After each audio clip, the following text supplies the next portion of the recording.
अस्सलामुअलैकुम एवरीवन। सो हम कंटिन्यू करते हैं हमारी गेस्टेशनल ट्रोफोब्लास्टिक डिजीजेस, जिसमें मैं आपको बता रही थी कि हाइड्रेटेडिफॉर्म मोल क्या होता है, और उसमें मैंने कंप्लीट और पार्शियल मोल्स आपको ऑलमोस्ट पढ़ा दिए थे। सो वो क्या थे, मैंने कहा था कि हमारे पास ट्रोफोब्लास्ट की एबनॉर्मल प्रोलिफरेशन हो रही है बिकॉज या तो हमारे पास जो कंप्लीट मोल था उसमें एम्प्टी एग था और स्पर्म नहीं खुद को डुप्लीकेट किया, तो डिप्लॉयड कंडीशन थी, लेकिन सारे पैटर्नल क्रोमोसोम से, जिसकी वजह से ट्रोफोब्लास्ट एबनॉर्मल बना। कोई फीटस का टिश्यू नहीं बना, सिर्फ और सिर्फ कुछ कोरियोन। ट्रोफोब्लास्ट से आपको पता है ना, मैंने बताया था कि जो फीटस की कवरिंग लेयर्स होती हैं, एमनियन, कोरियोन, वो सारी हमारे ट्रोफोब्लास्ट से बनी होती है। तो कुछ कोरियोनिक टिश्यू बना और वो सिस्ट्स की फॉर्म में, मल्टीपल सिस्ट्स की फॉर्म में अपेयर हुआ, जिसको फिर बाद में रिमूव करना पड़ा हमें।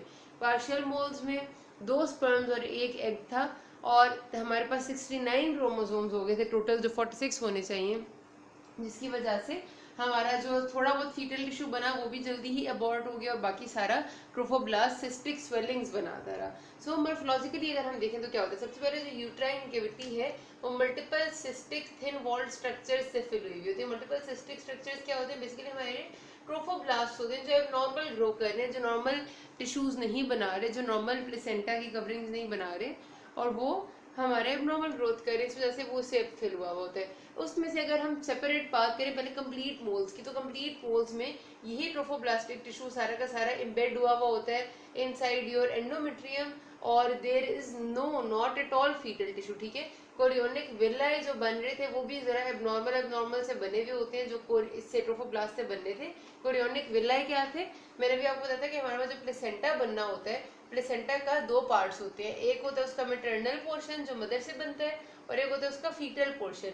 फीटल पोर्शन डेवलप करता है ट्रोफोब्लास्ट से, और ट्रोफोब्लास्ट का भी कोरियन का part, chorion is the outer most covering of fetus. ठीक है, ये अगर आपका फीटस है सपोज, ठीक है, तो फीटस की एक covering, this is the amnion, this is your Korean, 2 coverings होती हैं उसकी। तो कोरियन जो है और एमनियन दोनों बने हुए ट्रोफोब्लास्ट के होते हैं। उनमें से जो ट्रोफोब्लास्ट बाहर की तरफ है, जो इसने कोरियन बनाया है, उसमें से ऐसे करके विलाई बनते हैं, and these villi actually are part of the fetal part of placenta.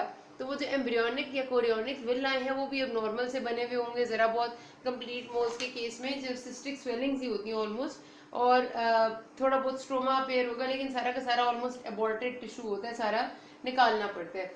जो पार्शियल मोल्स होते हैं उनमें आपको थोड़ा बहुत फीटल टिश्यू मिलेगा, ज्यादा एबनॉर्मल ट्रोफोब्लास्ट मिलेगा इसी किस्म का सिस्टिक स्वेलिंग वाला, और बीच में थोड़ा थोड़ा नॉर्मल विलाई भी मिलेंगे, लेकिन जाहिर सी बात है कि it is not compatible with life.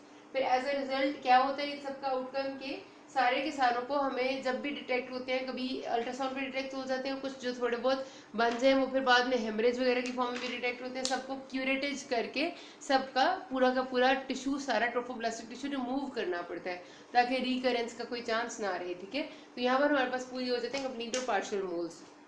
Diagram मैं इस वीडियो के एंड में तीनों की दिखा दूंगी। आखिरी जो इसकी कैटेगरी थी वो था इन्वेसिव मोल। मैंने आपको बताया था शुरू में कि गेस्टेशन ट्रोफोब्लास्टिक डिजीजेस एक मोलर होती हैं और एक नॉन मोलर, तो ये तीनों मोलर में आएंगी, कंप्लीट, पार्शियल और इन्वेसिव, और नॉन मोलर में कैंसर्स आएंगे। अब अगर इसको मैंने इन्वेसिव मोल कहा हुआ है, तो इन्वेसिव से एक बात तो आपके जहन में आती होगी कि it is something related to cancer, because invasion जो है वो कैंसर की प्रॉपर्टी है, लेकिन रिमेंबर कि this is not a cancer, ये बात आपने याद रखनी है। इन्वेसिव मोल्स वो मोल्स होते हैं जिसमें हमारे पास कंप्लीट मोल की तरह का सारा एबनॉर्मल टिश्यू होता है, जो ट्रोफोब्लास्ट बनता है सारा ही एबनॉर्मल होता है, लेकिन उसके पास एक कैरेक्टरिस्टिक क्वालिटी और होती है कि अगर हमारा ये यूट्रस है, ठीक है, एक सेकेंड, अगर ये आपका यूट्रस है और ये यूट्राइन एंडोमेट्रियम है जिसमें सारा ट्रोफोब्लास्ट एबनॉर्मल प्रोलिफरेट करता ही जा रहा है, जाहिर सी बात है वो करेगा, बिकॉज उसका हमारे पास जो क्रोमोसोम नंबर है उसमें कोई इंफॉर्मेशन ही नॉर्मल नहीं है, वो सारा का सारा पैटर्नल साइड से आगे, तो सारी एबनॉर्मल प्रोलिफरेशन हो रही है। तो हमारा जो कंप्लीट मोल था उसमें वो प्रोलिफरेशन उसी एरिया में थी, सारी यूट्राइन एंडोमेट्रियम में थी। इन्वेसिव मोल में ये होता है कि यही वाली प्रोलिफरेशन इन्वेड करती है डीप इनटू द यूट्रस, यानी कि डीप इनटू द यूट्रस क्या है, यूट्राइन एंडोमेट्रियम में पूरा इन्वेड करेगी, उसके बाद मायोमेट्रियम में जाएगी, और उसके बाद अगली पेरीमेट्रियम में जाएगी, तो यूट्रस में डीपली इन्वेड करती रहती है, क्योंकि ये ट्रोफोब्लास्ट बहुत अनकंट्रोलेबली ग्रो कर रहे होते हैं जैसे कैंसर सेल्स हैं, लेकिन these are not cancerous in nature, यानी कि इनका सेलुलर एटिपिया वगैरह इसमें नहीं होता, और ये इन्वेड करती है। ठीक है, तो इसलिए इसको हम इन्वेसिव टाइप ऑफ मोल कहते हैं। अगर हम माइक्रोस्कोपिक एग्जामिनेशन इसे करेंगे तो हमें उसी तरह से एपिथेलियम में लाइक एटिपिकल चेंजेस जो हमारे कोरियोनिक विल्लाई बने हुए थोड़े बहुत एबनॉर्मल से नजर आएंगे, उसमें सेम एटिपिकल चेंजेस मिलेंगे जैसे हमें कंप्लीट मोल में मिलते हैं।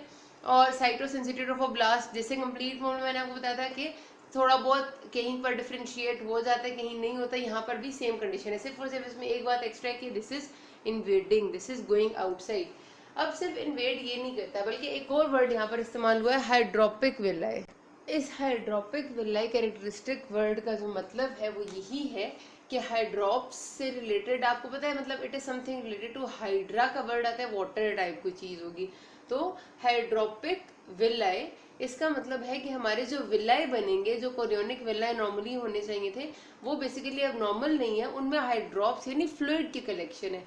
सो there are cysts in the chorionic villi, ठीक है। तो ये हाइड्रोपिक विलाई का मतलब है। अब ये जो सिस्ट्स हैं, छोटी छोटी सी फ्लूइड की कलेक्शन है ना, हो सकता है क्योंकि इसमें इन्वेसिव मोल्स में ये बहुत इन्वेड कर रही हैं, मायोमेट्रियम तक जा रही हैं। मायोमेट्रियम में क्या होती है, बहुत ज़्यादा ब्लड वेसल्स होती हैं, रिच इन वेस्कुलरिटी है। अगर ये हाइड्रोपिक विलाई की कोई सिस्ट आपकी ब्लड वेसल के अंदर घुस जाए, इन्वेड करते करते ब्लड में चली जाए, तो ब्लड के थ्रू ये सिस्ट जो छोटी छोटी सी हैं ये पास करके, अगर बहुत छोटी होगी तो ये आपके लंग्स तक जा सकती है, आपके लिवर तक जा सकती है। तो इसमें हमें ये नजर आता है ना कि इट इज कॉजिंग मेटास्टेसिस, जैसे कैंसर के सेल्स होते हैं जो कि आपके ब्लड के थ्रू कहीं ना कहीं चले जाते हैं। लेकिन याद रखना है कि this is not metastasis, because ये जो छोटी छोटी सी सिस्ट है, अगर ये लंग या लिवर में कहीं और चली भी जाती है तो ये वहां जाके रिग्रेस करके खत्म हो जाती है, वहां पर ये कोई कैंसर नहीं बनाती, वहां पर किसी किस्म का कैंसर डेवलपमेंट नहीं करती। इसीलिए हमने इसको सिर्फ इन्वेसिव मोल का है, कैंसरस नहीं का। ये इसमें मेन डिफरेंस है, ठीक है। होपफुली मेरी बात समझ में आ गई होगी, लेकिन नहीं समझ आई तो यू कैन आस्क मी कि इन्वेसिव मोल में there is formation of cyst और इन्वेड कर रहा है और ये ब्लड वेसल्स में जाके किसी और जगह पे भी जा सकती है, लेकिन they regress at any other place and do not cause any carcinoma. तो ये आपकी है हमारे पास जो कंडीशन। और इसको भी हमें फिर प्रॉब्लम ये आती है इन्वेसिव मोल्स में कि इनको जब हम क्यूरेटेज करते हैं और इनको रिमूव करने की कोशिश करते हैं तो वो मुश्किल होता है हमारे लिए, बिकॉज ये बहुत डीप जा चुके होते हैं। तो इसकी क्यूरेटेज और रिमूवल बहुत मुश्किल है और रिकरेंस का चांस बहुत ज़्यादा आ जाता है। यहाँ पर इन्वेसिव मोल भी पूरा हो जाता है हमारा टॉपिक। अभी तक कोई मसला हो आप मुझे बताना, अगले पार्ट में मैं आपको बताऊंगी अबाउट द जो नॉन मोलर डिजीजेस थी, जो दोनों कैंसरस कंडीशन है, and then we will be left with only one topic, that is eclampsia and pre eclampsia. अभी तक कोई मसला हुआ है, you can ask me. Thank you.